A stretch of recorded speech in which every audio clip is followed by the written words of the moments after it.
Welcome to Markets Now. I'm Michelle Rook along with Allison Thompson with the Money Farm, and we're seeing lots of green across the board in grain and livestock futures trade this morning. And of course, Allison, we're gearing up for the WASDE report at 11 this morning. We've had a lot of buying interest going into this report, especially in beans on a bullish anticipation there. What do you think we're going to see on the ending stock side today from USDA?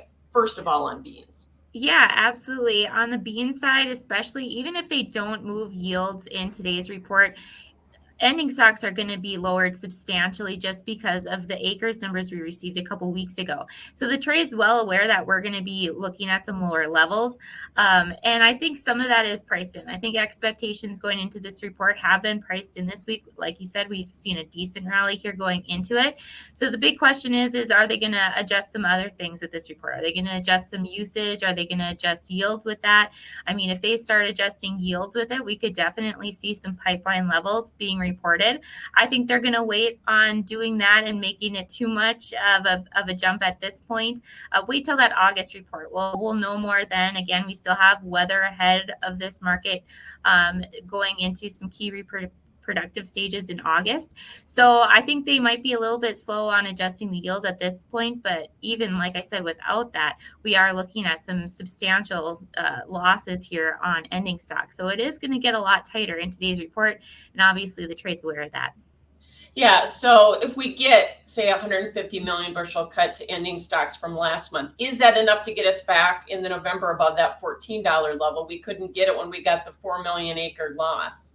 Right. Well, it definitely could be. I mean, I'm watching some technical levels today as well. That 1378 level is kind of resistance for right now. If we're able to cross above that, close above it, we'll easily make it to $14 and probably above. So that's the first level that I'm watching outside of that $14 level, hopefully getting us there. We did touch it on the overnight. So it's kind of an interesting today. It'll be very interesting technically wise. But yeah, I think that $14 level is definitely on everyone's radar, given the good rally we've had here this week. Yeah, absolutely. Okay, corn. That is where the yield debate really gets interesting here. What do you think? Will USDA make a yield adjustment first off, because they historically haven't in the July report? And if they do, will they slow step it?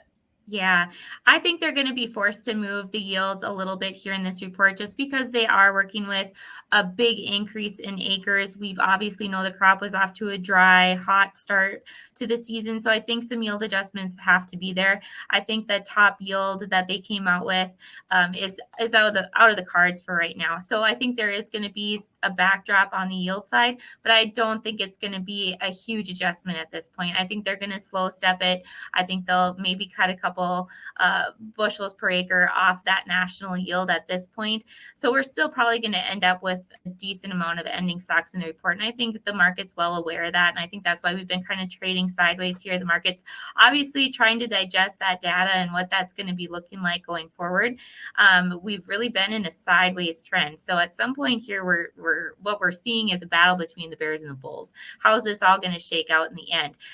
Today, I don't think we're going to get that shakeout. Unfortunately, I don't think we're on corn alone's fundamentals that we're going to see a big move. I think the question is going to be more on what soybeans do. We've seen soybeans really support corn, thankfully, here since that June 30th report. So if beans do have a really supportive report, even if corn has some pretty bearish numbers, it's likely to keep corn pretty supportive. The worry that I have, though, is that the report could actually be neutral on the bean side and we have a very bearish corn report. Then I think we could see some technical dragging down on the corn side. So technically looking at numbers, that 490 area has been some pretty good support. If we were to cross below that today, there's a good chance we go to that 450 level. Hopefully that level is short-lived, but I wouldn't be surprised to see a test there.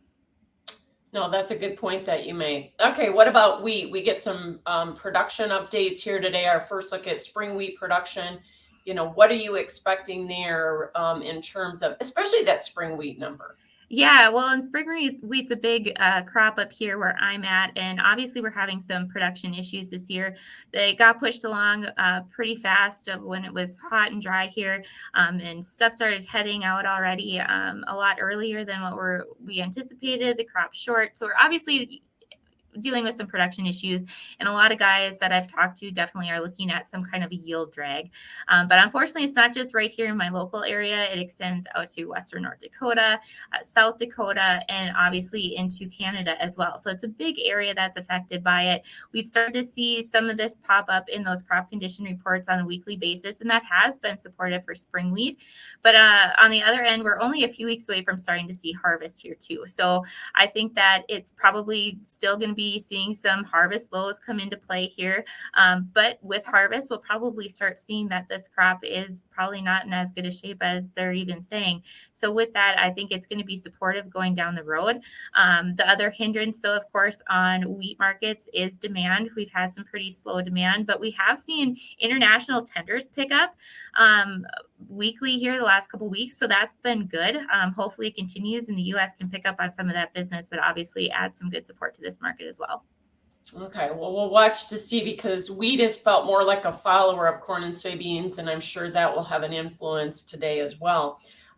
Let's also talk about some of the other things news-wise. We did get some meal sales, soybean meal, to an unknown destination this morning, and meal has had, boy, a really big run here lately, hasn't it? Yeah, it has, but it has been kind of the dragger of the soy complex on the downside. So it's really good to finally see meal pick up some demand and some supportive news for once. So hopefully that'll keep the complex going. Oil has definitely been the leader of the complex. So to see meal get some support today, it definitely helps the entire complex out.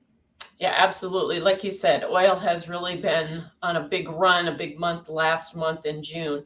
The other thing I want to ask you about, CPI out this morning, that looks fairly favorable. That seems to be friendly for all commodities, and cattle market is kind of keying in on that again this morning too, isn't it? Yeah. Livestock has definitely been a key follower of what those outside markets do.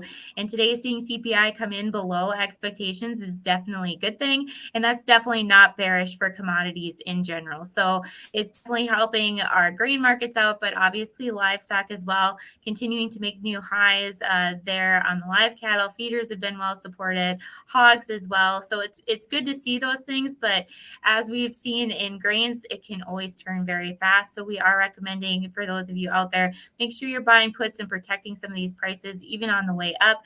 I still think it's a good move in the long term. Yeah, cattle could have a lot more upside, especially with the tight supplies. But like you said, at these levels, man, you kind of got to protect yourself, don't you? Exactly. Yeah, it can turn really quick. Livestock's been known to do that. So yeah, make sure you have some risk management in place.